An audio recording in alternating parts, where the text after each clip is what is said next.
It's science.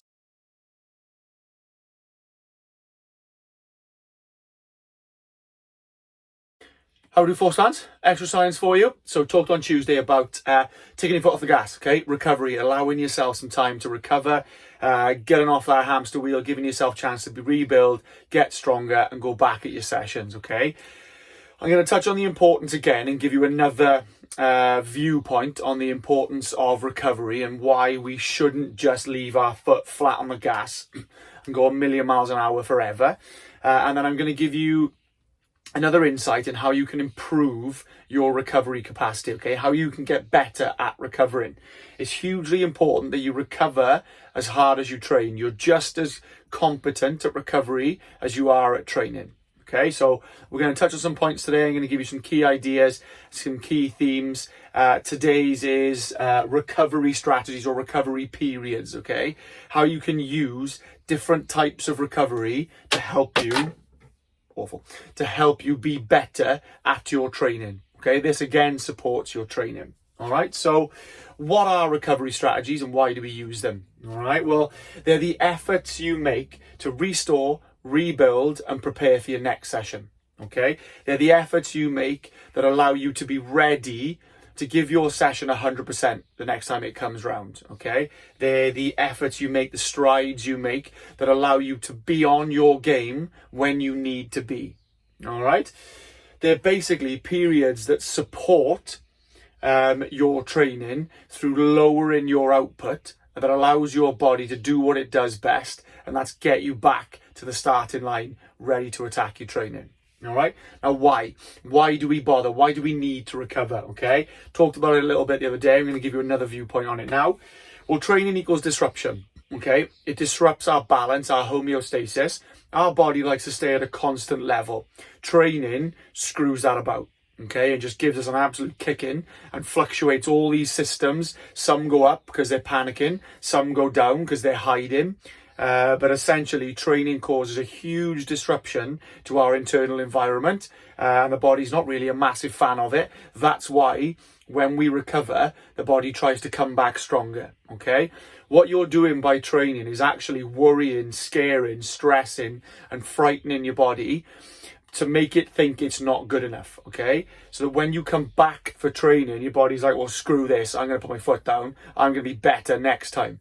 So essentially, we're tricking a natural process of the body to allow it to cope better with our external environment. We're giving it a frightening external environment that it has to respond to in its mind. It has to be better at. It's a little bit law of the jungle. We have to survive. And our body thinks our environment is going to kill us when we train. All right. So it goes and gets better. Okay. Now, if training does that to us and we can only be better through recovery, then why do we train 7 days a week? Okay. Why are we always 100 miles an hour every time we go in the gym?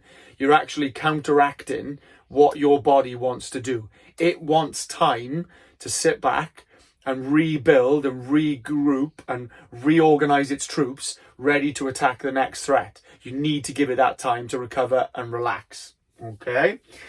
The other side of it is the more you train and the less you recover, okay? The two are connected because obviously the more you're training, the less time you've got to recover. But the more you train and the less you recover, the more you push and accumulate this stress, eventually that stress is going to hit a threshold where the level of stress you're putting your body under is too much for some of its structures to take, okay? And that's going to cause injury or damage. In actual fact, what happens before you get there is your body's like, nah, sod off. You're not having that output level. And it lowers your output level, which actually makes your training less effective, okay? So if you don't recover well enough between training bouts and just keep training at a million miles an hour, you actually decrease the benefit of your training. You decrease the efficiency of your training, okay? You don't get as much out of your training. Now, in the acute sense, at the session by session, you might be thinking, yeah, I'm giving 100%, but you're giving 100% of all that you've got left, okay? So it's like giving 100% of half a fuel tank. Okay, it's like rocking up to a race with half a tank and then emptying that tank. Well, yeah, great. You've emptied the tank. You've given 100%. But if you'd have recovered, you'd have had 50% more to give. Okay?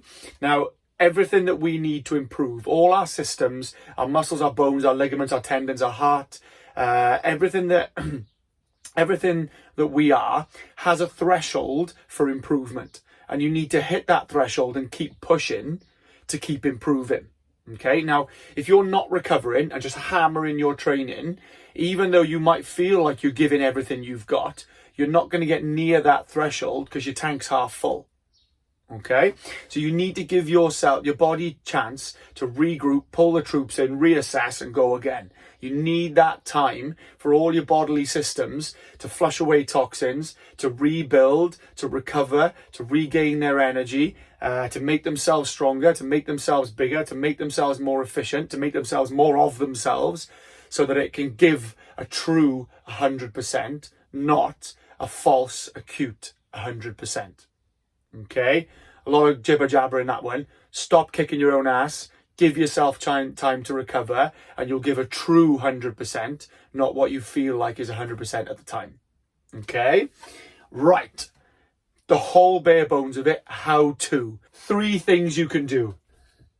Eat like a grown-up. Right now, Toff's a big fan of this. Eat like a grown-up, not an unchaperoned 5-year-old. Sleep like a child.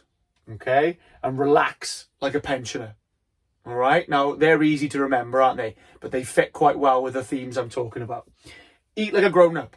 Grown-ups eat good, natural foods, Goldilocks portions. Not too little, not too much, just right in the middle. Okay, and you're eating at the right times. You're not eating at silly o'clock in the morning.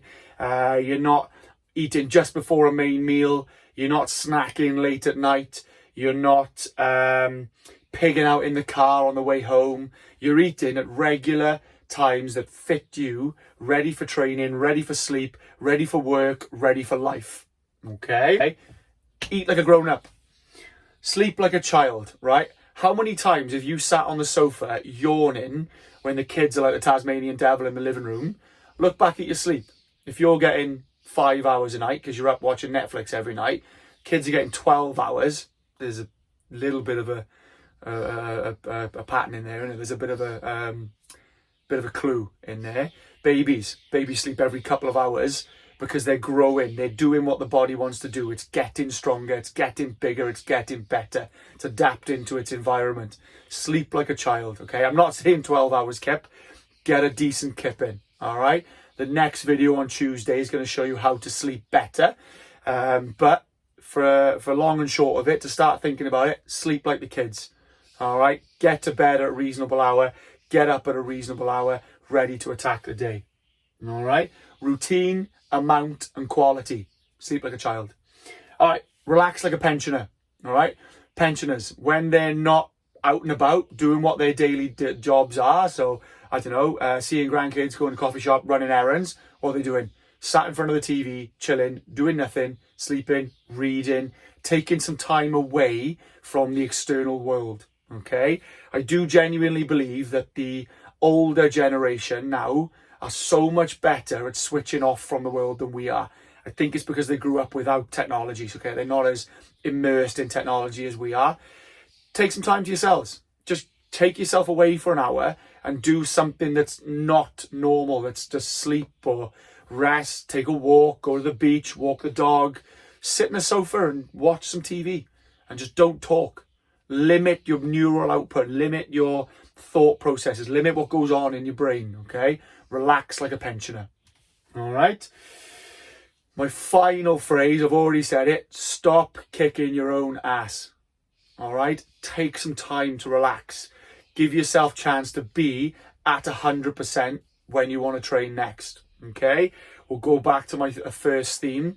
When you're training, you need to be able to give 100% effort and focus to whatever it is you're doing. If you're not giving 100% to whatever it is you're doing, are you really going to get 100% back? All right? If you need to be stronger, you need to give 100% effort to your strength lifts.